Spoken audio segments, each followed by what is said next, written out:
literally the part of my story when I shared with people that I wrote my first book, that the publishers had said, no way, no.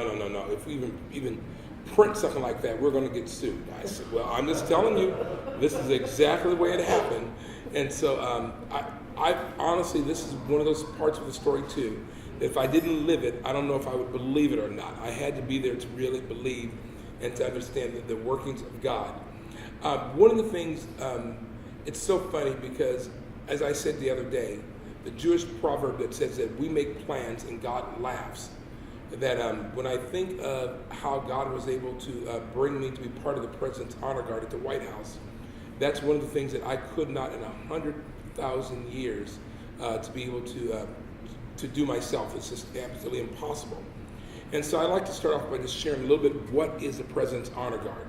Now, every branch of the service, they have a honor guard. Navy has an honor guard, Marines, so forth.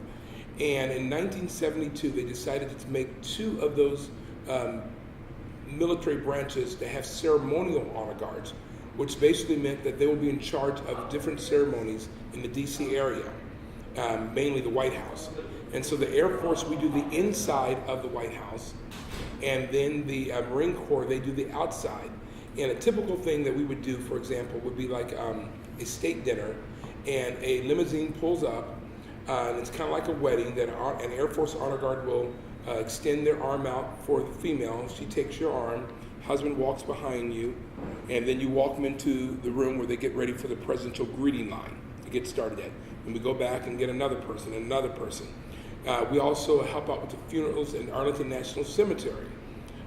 Tomb of the Unknown Soldier, all those ceremonial things are honor guards. And as I said earlier, that carry no bullets or anything, we're just there to look presidential and all that fun stuff there. And the honor guard, usually the way that you can get into the honor guard is two ways. One is that your senator, your senator can call and use his or her influence to try to get you into the honor guard. And they may do that, say for example, if you were a football player for a state college, very popular, and you accidentally hurt your leg and you decide, well, I can't play football ever again, I'm going to join the military.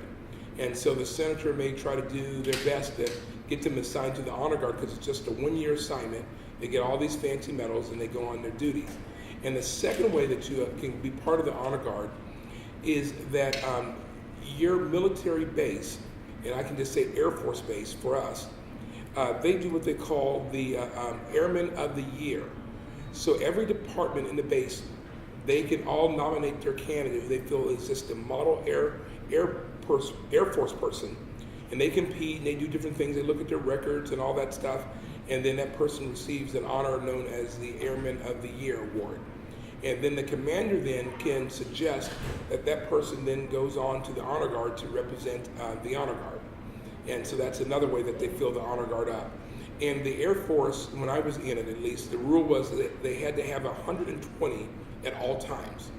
And that was kind of the rolling number. Now what ended up happening was that after President Reagan's second inauguration, they held over a few people, and because they needed them to be there for the inauguration, and then it just threw everything off a little bit, so they found themselves 12 people short. And so they thought what better way to get people fast than to go to police academy, because they've already did the initial background check and all that. And so instead of waiting like 6-7 months to get a person cleared to go in, that they only have to wait a month or so because they've already started the process. And so that was the general agreement that they would go to Lackland Air Force Base and they would start recruiting there at the police academy.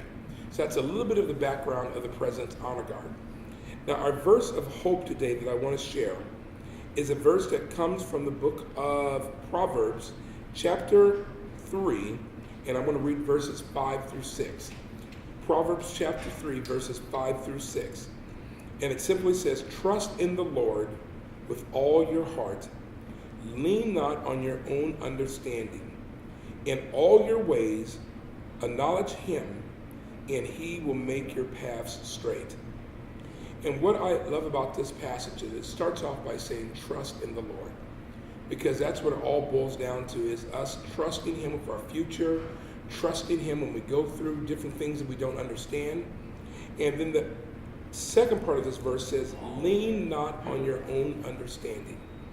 And many of us, it's so easy for us to try to work stuff out in our mind, how we think it should be, and this verse goes exactly against that. It says, lean not in our own understanding.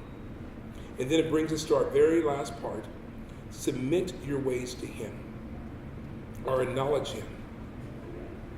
And there's something special if you do all three of those: trust, lean not on your own understanding, acknowledge him, and then that's where we get the prize. He will make our paths straight. And I know that this is easier said than done. I am living proof of this. I have to try to do this daily because bits and pieces of it, I try to do my own thing, and I'm trying very hard to do this. But this particular time in my life, I am so glad that this verse became real to me. Now, I talked about yesterday how I was in police academy, and while in police academy, I'll never forget, I had started up this little prayer group of around 20 guys, and then I talked about how the sergeant had a prayer group, and he had me take over his prayer group, and they combined us all together, and so I found myself having a little prayer group of over 70 people every single Friday that I was just leading out. Never did anything like this in my life, but we would just talk and lead out, and it was just amazing how God was just literally working things out.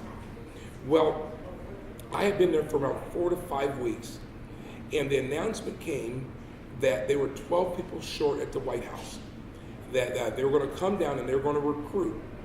And it was interesting because they said that what we'll do is that we'll just get to 12 from there, and we're thinking around 200 people are going to show up. And so, we'll have plenty of candidates that we can choose from. And that was basically it. Now, I started thinking, boy, if maybe I could have and then it came to me. In our little prayer group, there's a gentleman by the name of Jeff, who I became good friends with. And Jeff was the poster boy for the United States Air Force. I mean, he looked like they just carved him out of a poster and just stuck him out there. Hair, everything.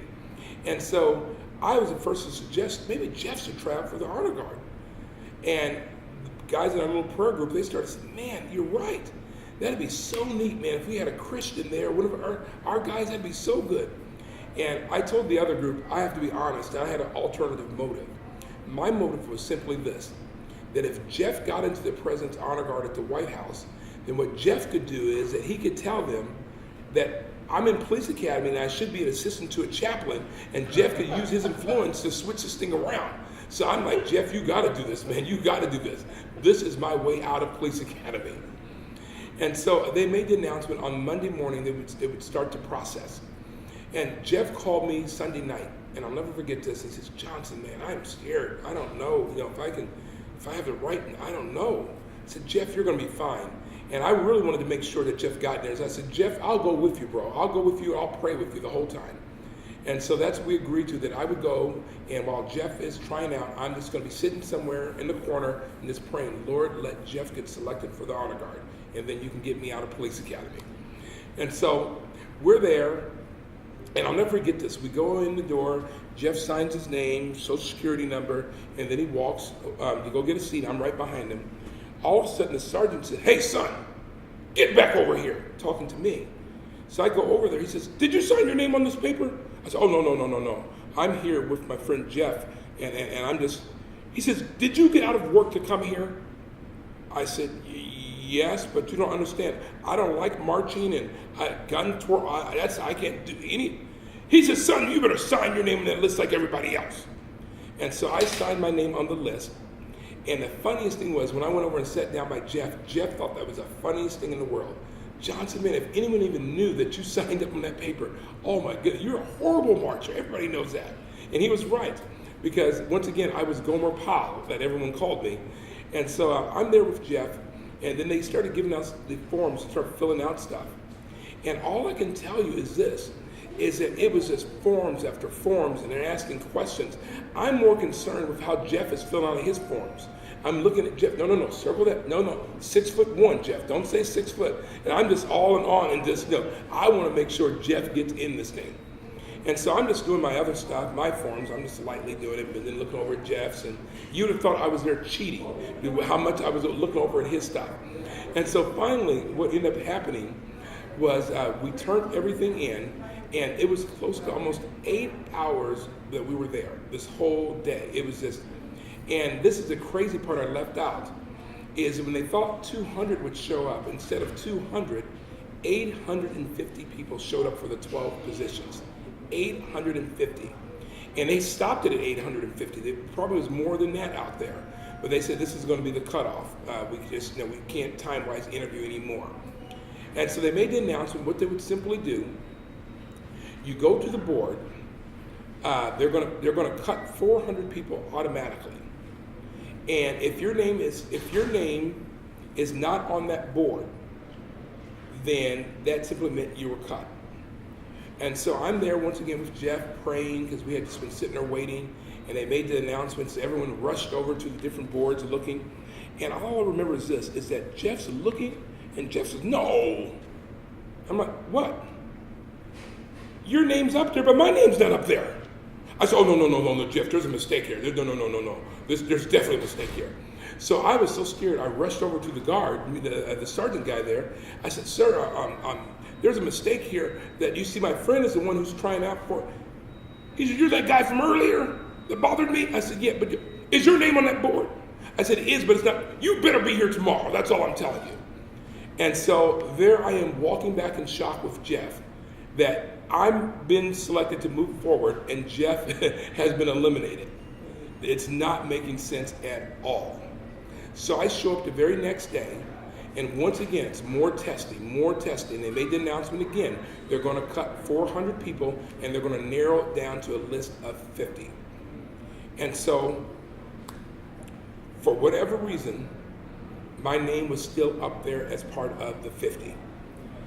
And that became the talk of the whole base. People laughed. Can you believe Terry Johnsson is on that list? And they laughed and laughed. And so I had to go back for the very next day for the final process, because it was just 50 of us now. And I just wanted to just do mine and get it out of there, because this is not what I do. There's no way in the world I would ever qualify for the President's Honor Guard. That's impossible. And so I'll never forget, we go there, and they tell us what we're going to do is that there's going to be a panel that we're going to go in front of, and the panel will be led by a general, 4-star general, and then there'll be some Secret Service agents there, there'll be some honor guards there, some FBI, and they'll be sitting behind a long row of tables, and you go in there and they're going to give you 15 different marching movements to do, and they're just going to basically see how you look in uniform and and all that stuff. And then they gave us lots of time to practice, and so we're all practicing with each other and different things, and then by groups of 5 you move on, then you go and you do you go in front of the panel. So I'm there, and it's my turn to go in, and I walk into the room, and I go in front of the general, and as I'm looking at the general, I started thinking, I have never seen a general before. And on top of that, this is a 4-star general, the highest you can get in the military. So the more I thought about that and looking at his stars on his shoulder, I started getting nervous. And so I thought, well, the very first thing they said to do is salute, and then you go into your right face and you do a left face. I said, okay, let me just salute and get it over with. I'm thinking this in my mind. So I snap to the attention and give the best salute I can possibly give. Pow! Hand goes up. And when I did that, and I'm getting ready to do my left face, and then I realized the general started laughing. I'm thinking, what in the world? I haven't even did it. He's laughing. And then it dawned on me that the general that I'm looking at, I'm saluting with the wrong hand. And so I put this hand up, and when I did that, the general really starts laughing. And I'm thinking, this can't be happening. I have a 4-star general laughing at me, and I'm thinking, all right, I just better do my right face, No, it's the left face. And it should have been a left face, but I turned right. And when I did that, they really started laughing. And the general was, and then all I can tell you within a few moments, I'm not making this up. All I remember was my hand was in the air like the saluting, and I was turning in a circle. It was horrible. The general, by this time, his face was on the desk, and he's hitting it, he's pounding, he's laughing so hard. Secret Service agents are getting up, acting like they're looking out the window. Tears are coming down their eyes. They're trying not to laugh. The whole place is just laughing. And I just couldn't believe that I had just completely messed. This was just the worst thing ever. And so I remember thinking, I just better get out of there. And so I decided what I would do is just say, I'm sorry for wasting your time. And so I just said, I'm sorry for wasting your time. They were laughing so hard, no one even looked at me as I walked out of the room. They were hitting the desk. Some were looking at the window. They're hitting up against the windowsill laughing. It was just absolutely crazy. So there was one of our females in Honor Guard. At that time, we had 12 of them, and Sherry, I became friends with later. Sherry's job was simply to stand by the door, and when the interviews were over with, she lets the candidate walk by them, shuts the door, and waits for the next one to come in the other door. So she was there, and I could see she had been laughing because her face was just red, red, red. And I thought I'd just say something before I could walk by her. I said, ma'am, you think I have a chance? And when I said that, Sherry just started laughing so hard she started hiccuping. I will never forget that. She says, we've been doing this all over the world. I can't believe this is the craziest interview we've ever seen. And I look back and people are still hitting the desk and laughing, and I get out of there. And all I can tell you is that they had said that at the end of the week, they would make the announcement of the ones that they wanted. And from that moment on, everybody started calling me Mr. Honor Guard. So I had gone from preacher boy to Gomer Powell and now to Mr. Honor Guard. I would go into a classroom and the instructor would say, hey, there's Mr. Honor Guard. And the whole class would start laughing and cheering. Here comes the Honor Guard. And they would just, it was horrible, y'all. And I remember the thing that really made it bad. One time I was in a grocery store on the base, and I'm getting some stuff, and you ever get that feeling like someone's looking at you?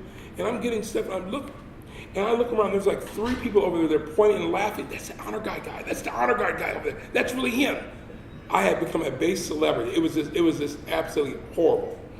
Well, they finally made the announcement, and the announcement was basically they needed to take 12 back to the White House, but they only saw 8 they wanted to take back. And they would put their names on bulletin boards all throughout the whole base, and that way people can see those who were lucky enough to be selected.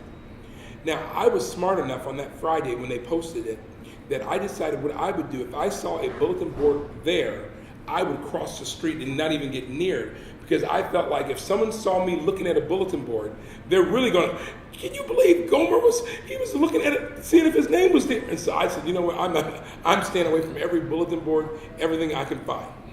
And so I'll never forget the end of our training for that day. We're walking back. Actually, it was during our lunch break. We're walking back, and then all of a sudden we could hear this whole commotion and cars coming, and we turn around into a motorcade. They're just flying, and then they stop right where we are. The sergeant who was at the front of the building there, he jumps out of the motorcade and said, Johnsson, are you that Johnsson guy? I saw the other. I said, yes. Where have you been? I said, what do you mean? We've been waiting for you. I said, waiting for me? He says, quit being funny. You know you're one of the 8 selected for the President's Honor Guard. I said, no. You trust me, you have the wrong Johnsson. He says, what's your social security number? And I gave it to him. He looked at his board. Get in the car. And that's how I was selected for the President's Honor Guard. True story. Now, the amazing thing of all, I like to say that I think sometimes that God did that on purpose. I can never brag. I can never say, you know, I was such a good marcher. It was all about me. There is no way I can take any credit whatsoever because it was strictly a God thing. Now, what went on is that I went on to become the longest serving President's Honor Guard in Honor Guard history. And then on top of that the miracles of miracles, it's not only been the longest one, I'm also known as the only honor guard who never wanted to be an honor guard. They still talk about that, and that's how I'm introduced at some of the military functions there. And people ask, Terry, what are some of the reasons you think you stayed so long, or why were you even selected? It was so funny because when I became a sergeant and I went on some of those interviews recruiting other honor guards years later, you have a form in front of you and you have to mark, it basically boils down to a no or yes vote. your names are already on it. You say a thumbs up or a thumb. And if anyone on the panel says no, and then it's disqualified. You have to have everyone on the voting ones on the panel. And so later on, I got to know a couple of the guys who were on my panel, and they said, Johnsson, you know what? To be honest, I don't know what I wrote on your paper. I was laughing so hard, I don't know what I put on that paper. And then even the general didn't know what he put on the paper. And so I think God actually probably was the one that kind of guided their hands on that there for me to get all straight yeses to be part of the President's Honor Guard. Now, one of the things that I think also helped me to stay a little bit longer, what I remember most, because by the time I got to the Honor Guard, it was November, and I remember that they already told us in advance that Christmas and the holiday seasons are going to be a very lonely time in the Honor Guard, because you're only there for 1 year, and so the Honor Guard realizes that that's when we have all the fancy tree lighting ceremonies, the presidents has special dinners at the White House, all that. And so they tell you from the very beginning when they recruit you that you're not going to be allowed to go home for the holidays. So we suggest that you send your family home, and you're, because you're going to be working all times of the hours. And as a result of that, a lot of the guys would get so sad, missing their family, their kids, and everything. And so it's a very lonely time. Now, one of the things that I remembered as a kid growing up is I remember that our Boy Scout group, and later on our Pathfinder, which is kind of like Boy Scouts, we would collect canned goods during the holiday season. And for whatever reason, it always made me feel good that we would go out there, we'd collect cans, and we would drop them off at a homeless shelter, or we would drop them off at a food bank. And I was thinking, these guys are so sad around here. Well, maybe we could do that. Maybe we can just go and collect some cans, and that'll make them feel better. Now, keep in mind, I'm just a naive 18-year-old, and so I'm thinking, that'll cure it all. And so I set up an appointment to go meet the commander, and the commander's thinking that there's something major going on. I'm going to tell him something, and instead I said, sir, I'm just wondering, do you think I could take some of the guys and we could go out and collect cans? He says, do what? I said, well, the guys all sat around here and stuff, and I know I always felt so good after we collect cans and we gave them to. He says, Johnsson, that's the craziest thing I've ever heard in my life. These guys don't want to collect no cans. You understand how stupid that is? He says, in fact, let's do this. Johnsson, if you can get anyone to go with you, you can wear your White House uniform. Get out of my office. And so I remember I went and got a sign-up form, and I'm thinking, well, you know what? Everyone's going to love this. And then I made some flyers. And so that evening, I went and slipped them all through the doors throughout the entire barracks, under the doors, saying, hey, come downstairs to the day room. You can sign up. We're going to collect canned goods. And this was like on a Tuesday. And I went down on Wednesday morning. No one had signed up. Went on Thursday. Not one single person signed up. And we would be on our bus getting ready to go to a ceremony. And I would ask the bus driver if they would let me go over the microphone.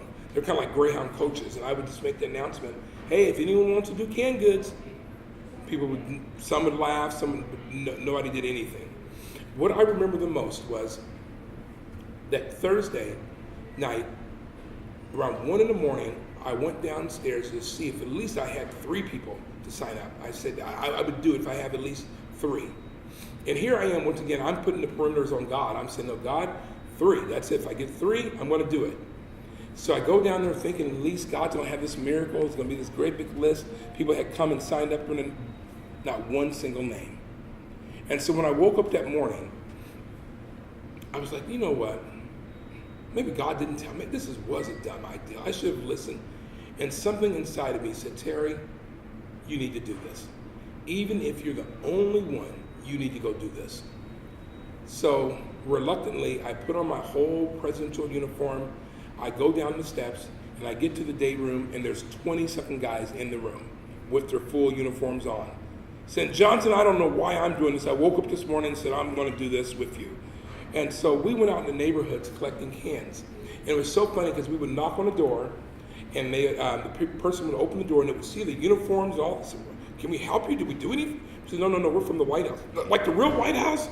Yes, and we're just collecting cans for the holiday season. And they would get so excited. They would say, wait right here. And sometimes they would come back with a sack of cans. Here, take these for us. And we would load them up. And all I remember is that we kept going back and forth to the base because we would fill up the whole back of the van. And we would drop them off. Another group would go out, and we just kept backwards and forwards doing this. And finally, at the very end of the day, as we're coming back on the base, And on our base, it runs along the freeway, so you can see our marching grounds there. And as we're driving along the freeway, we look over and we notice that our presidential marching grounds is all set up. Podium is set up as someone's going to make a press conference. News trucks are all around. And we're wondering, what happened? And we're started thinking, did we miss a ceremony or something that we didn't know about? So we rush in and we start taking our cans out, unloading them. And a guy runs up to me and he says, Johnsson, man, you're not going to believe this. The news is here because of what y'all have been doing. The word got out that y'all have been going out collecting canned goods, and you all probably don't even know this because you've just been dropping them off and dropping more off. You guys have collected close to 1 ton of canned goods. 1 ton. And we're like in absolute shock. So we unload those, and then they said, well, you know, they keep saying they want to talk to the guy who set this whole thing up. And I remember thinking, man, I'm going to be on TV. This is going to be so good. God, I'm so glad I listened to you. Yes, I'm so excited. So I run upstairs and I get my ceremonial hat because I wanted to make sure I'm in complete uniform. And so the cameras are all set up, people are there. And so I'm standing there and thinking they're going to call me at any moment to go and to make this little talk. Instead, my commander comes out with his full uniform and his saber, whole works, and he goes up to the microphone. This was my ideal to do the can drive, and we will be doing this. He took all the credit for it, all the credit. But I laugh because of that, God used that as to be a bigger blessing to me, and let me tell you why. Because after my 1-year mark was over with to leave the honor guard, all I remember is the commander called me back into his office. He says, Johnsson, if you were here another year, would you do that can drive thing again? I said, sure, if I was here. All right, I'm extending you another year. He ended up extending me almost 9 times a year. And that is one of the reasons I tell people that I became one of the longest serving honor guards there in honor guard history. And that's one of the rare times in my life that I can really look and see that God knew exactly what he was doing. That I was able to trust him when I didn't understand it. I was able to lean on his understanding because to me, it didn't even make sense to go out and collect cans or whatever. But God just spoke to me, and then I was able to acknowledge that it was God who did this and the blessings that it came from. And as a result of that, even getting into the honor guard, he completely just led my path. And so all I want to say as I end right now is that I believe in my whole heart that if you still have air in your lungs, if you're still breathing, whether you're 9 or 90, if you're still breathing, it means one thing to me, and that is God's not done with you yet. That means God still has a plan for your life, that he's still ready to use you, he's still ready to do stuff for you, because when it's our time to go, it's our time to go. But if you're still here, you're here for a reason. Never forget that. And the second thing is that I honestly believe that when you hear some of my stories, it's not by accident. That there's something that God wanted you to hear as a piece of that story to just remind you that if you do go through something tough, something that you don't understand, something that seems impossible, that if God could work with Terry Johnsson, the same little boy who they said would never be able to read, place him in the White House to be one of the only honor guards to serve in 3 different separate administrations. Even White House officials don't serve in 3 different administrations. It's very rare. And then to even help him to get his doctorate degree. That surely whatever you might be going through or you're going through right now or coming out of, that God can handle it. Trust him. Let's pray. Dear God, once again, I thank you for this opportunity to be able to just share with my friends, once again, your goodness and your greatness. So Lord, I just leave here with a challenge that we trust you, that we try to go for your understanding, even though we don't understand certain things that are happening, that we acknowledge that you are in control of our lives, dear Lord. And then we sit back and let you guide our paths. So Lord, we turn all of this over to you. And we just ask whether a person is watching by video or here in person, that they will remember that you love them and that you have a plan for their life. And you're not done with them yet. In your name we pray. Amen.